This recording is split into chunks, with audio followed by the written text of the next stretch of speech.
Hello guys, मैं रवि वर्मा और आप देख रहे हैं ओनली हेल्दी एडवाइस। तो आज इस वीडियो में मैं बात करने जा रहा हूं एसी लॉक के बारे में। एसी लॉक का इस्तेमाल किन बीमारियों में की जाती है, इसके डोजेस क्या हो सकते हैं, इसके साइड इफेक्ट और कुछ इसके प्रिकॉशन के बारे में। अगर आप एसी लॉक का इस्तेमाल कर रहे हैं तो इसके डोजेस के बारे में जानना काफ़ी इंपॉर्टेंट हो जाता है।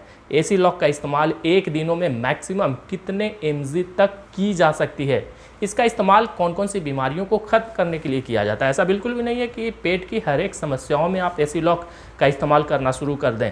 कुछ ही समस्याएं हैं पेट की जो एसी लॉक के द्वारा पूरी तरह से ठीक हो पाती हैं, और इसके साइड इफ़ेक्ट और प्रिकॉशन के बारे में। तो बने रहिए इस वीडियो में। वीडियो लाइक करें और शेयर ज़रूर करें ताकि ये इन्फॉर्मेशन दूसरे लोगों तक पहुँच सके।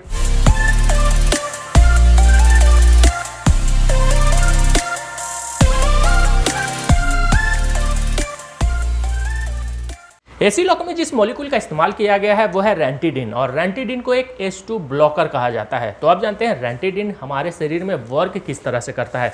अगर आप रेंटिडिन का इस्तेमाल करते हैं यानी एसी लॉक का इस्तेमाल करते हैं तो ये आपके शरीर में जाकर किस तरह से वर्क करता है। रेंटिडिन का काम मुख्य रूप से हिस्टामिन को ब्लॉक करने का होता है। H2 रिसेप्टर पर वो हिस्टामिन को ब्लॉक करता है, जिसके कारण गैस्ट्रिक एसिड का जो सिक्रेशन है वो कम होने लगता है। गैस्ट्रिक एसिड सिक्रेशन कम होने के कारण पेप्सिन का सिक्रेशन कम होने लगता है, और पेप्सिन सिक्रेशन कम होने के कारण पेप्टिक एसिड की जो समस्या होती है वो खत्म होती है। यानी एसिडिटी की जो समस्या होती है, और एसिडिटी के कारण जितने भी समस्या उत्पन्न हो रही होती हैं वो सभी समस्याएं खत्म होती हैं। तो आप जानते हैं रेंटिडिन यानी एसी लॉक किन समस्याओं में सबसे बेहतर वर्क करता है।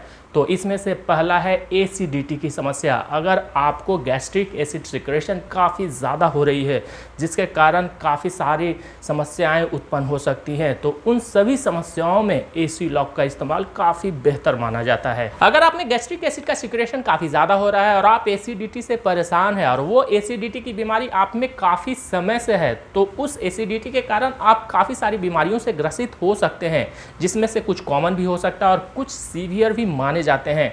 अगर आप एसिडिटी से परेशान हैं तो आपको हार्ट बर्न की समस्या हो सकती है, पेट में जलन की समस्या हो सकती है, इरोसिव ऑसोफेजाइटिस की भी बीमारी उत्पन्न हो सकती है। इरोसिव ऑसोफेजाइटिस मुख्य रूप से ऑसोफेजियल की जो लाइनिंग है उसमें सूजन उत्पन्न हो जाती है, जो कि काफ़ी सीवियर मानी जाती है। तो इरोसिव ऑसोफेजाइटिस को भी एसी लॉक के द्वारा दूर किया जा सकता है।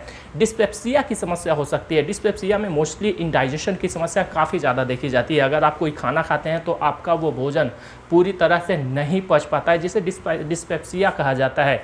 गैस की समस्या उसके कारण उत्पन्न होने लगती है। तो डिस्पेप्सिया को भी एसी लॉक के द्वारा खत्म किया जा सकता है। अगर आप एसिडिटी की समस्या से काफ़ी दिनों से परेशान हैं तो आपके स्मॉल इंटेस्टाइन में ट्यूमर की भी समस्या उत्पन्न हो सकती है, जिसे जोलिंगर इलिशन सिंड्रोम कहा जाता है। Zollinger Ellison syndrome mostly small intestine में ट्यूमर की समस्या को कही जाती है, जो अधिक समय से एसिडिटी रहने के कारण उत्पन्न हो सकता है। तो अगर आप एसिडिटी से परेशान हैं तो एसी लॉक यानी रेंटिडिन का इस्तेमाल कर सकते हैं। वहाँ पे इसका रिजल्ट काफ़ी बेहतर माना गया है। इसका इस्तेमाल GERD यानी गैस्ट्रोएसोफेजियल रिफ्लक्स डिजीज में भी की जाती है। वहाँ पे भी इसका इस्तेमाल काफ़ी बेहतर माना जाता है और काफ़ी बेहतर इसका रिजल्ट भी है। गैस्ट्रोएसोफेजियल रिफ्लक्स डिजीज में आपका जो एसिड है वो ऑसोफेजियल के द्वारा ऊपर आने लगता है, जिसके कारण काफ़ी जलन महसूस होती है।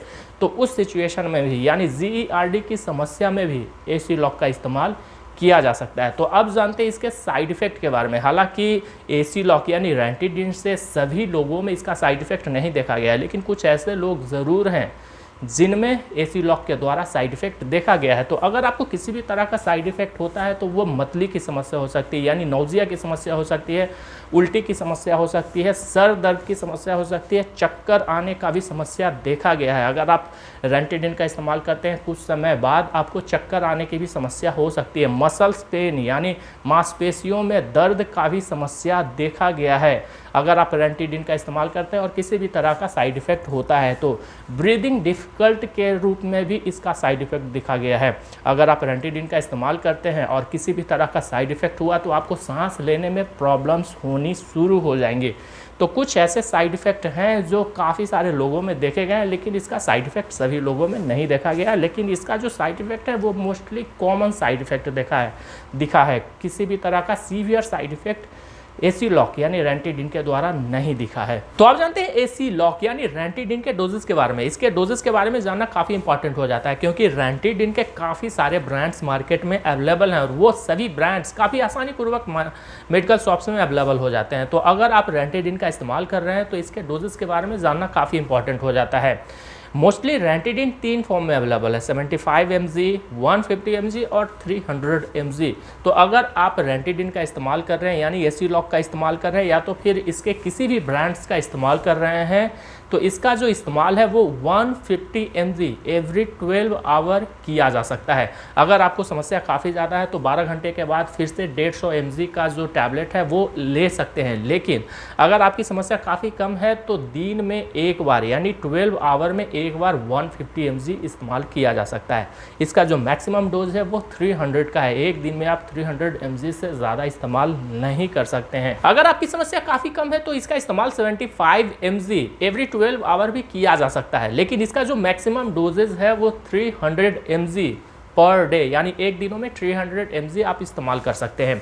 इसका इस्तेमाल सीवियरिटी के ऊपर भी डिपेंड करता है। अगर आप एसिडिटी से काफ़ी समय से परेशान है तो इसका इस्तेमाल कुछ लंबे समय के लिए भी किया जा सकता है।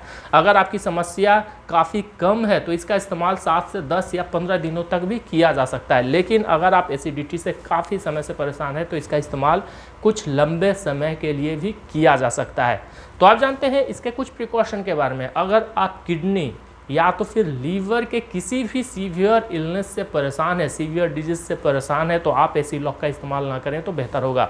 अगर आपको किडनी की समस्या और आप डायलिसिस करवा रहे हैं तो हो सकता है आपको एसी लॉक का इस्तेमाल न करने की सलाह दी जाए। अगर आप लीवर डिजीज से परेशान है और वो सीवियर है तब भी आपको एसी लॉक का इस्तेमाल काफ़ी सावधानीपूर्वक करने की सलाह दी जा सकती है।